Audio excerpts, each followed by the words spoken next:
Right, let's turn to business news now with Matt Chatterton. Matt, hello. Hello. How are you? I'm good. How are you? Yeah, good. You care about the football, don't you? Oh, totally. Yeah, good man. Used car sales at the lowest for the year. It's winter though, aren't they? Don't they always dip this time of year, or is this actually meaningful? Oh, this is meaningful. I mean, I care more about this than the football, I tell you.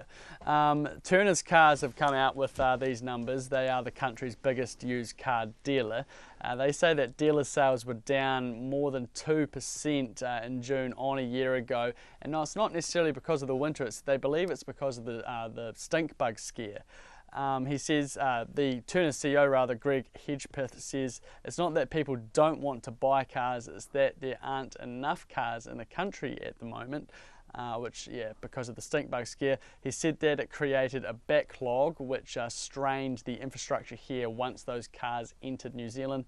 He does note though that he doesn't expect this trend to continue. He thinks it's just a correction in the market and expects sales to rise again as it's more of a supply issue rather than demand issue. Right, I think that made sense. I hope it did. Yeah, thanks, Matty. No, I'm sure, absolutely certain it did. The Reserve Bank believes our main banks are well prepared for future risks. I guess it's their job to ensure they are, right? So it's good that they're saying that.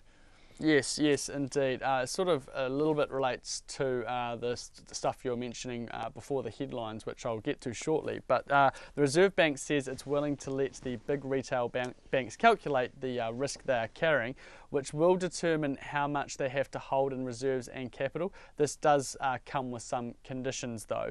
The central bank is reviewing the ways the risk to banks' capital reserves is calculated, what type of assets should be included, and how to ensure they don't cheat so they can get a competitive edge on the other banks.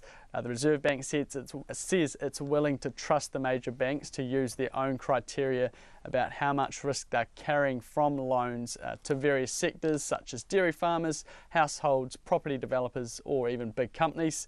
The level of risk determines how much cash and other securities the bank needs to keep in the reserve to cover any downturn or financial shock such as the global financial crisis of 2008.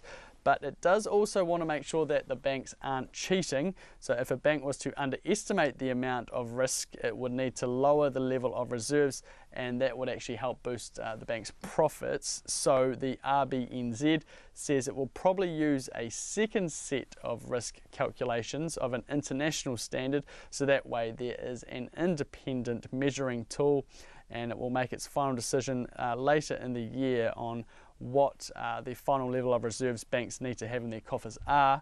It's worth noting that this is quite a trusting move from the RNZ, given the timing of the investigations by both it and the FMA into the retail bank sales tactics and ethics. Yeah. Actually, that FMA investigation is going to be absolutely fascinating. Thanks, man. It sure will. How did the markets end the week? Well, to end the week, the NZX closed up 21 points to 9,084. The US dollar is up ever so slightly to 68.1 US cents.